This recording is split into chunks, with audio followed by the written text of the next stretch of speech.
by a massive earthquake which left almost 9,000 people dead, 22,000 injured and 500,000 homeless.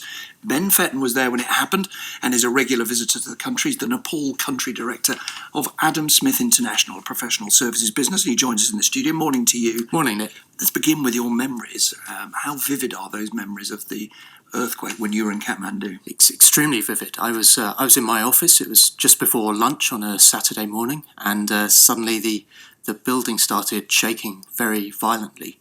And my colleagues and I all jumped up, dropped everything we were doing, and ran outside. And then, over the next 48 hours or so, we basically witnessed a series of very powerful aftershocks.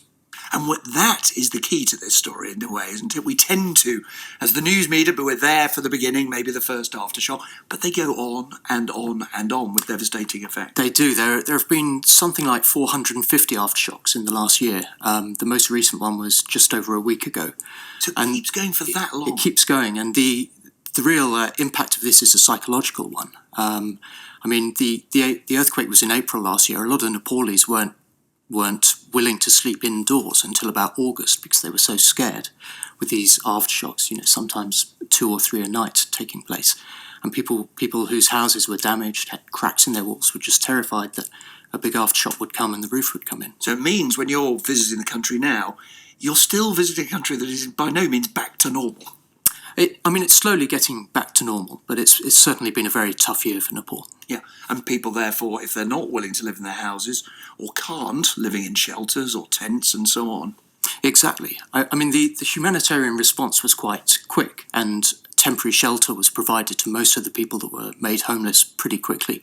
The issue is we're a year on now, and most of those people are still living in temporary shelters. And economically, how successful is the country being at getting back on its feet?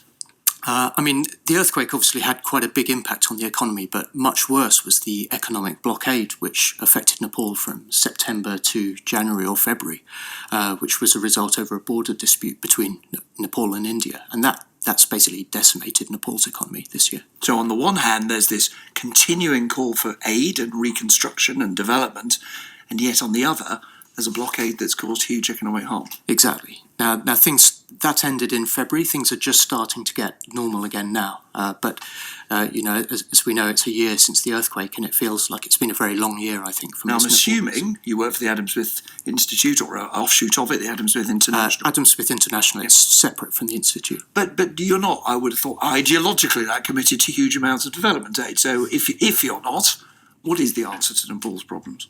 Well, the answer to Nepal's problems are, Adam Smith International implements projects for donors. They set the policies. We don't have an organisational ideology. We do a lot of work for the UK Department for International Development, for example, in Nepal. I've been working in Nepal for the last 5 years, and I would say that the biggest solution to Nepal's problems is to unlock the potential of its hydropower resources, which will really transform Nepal's economy.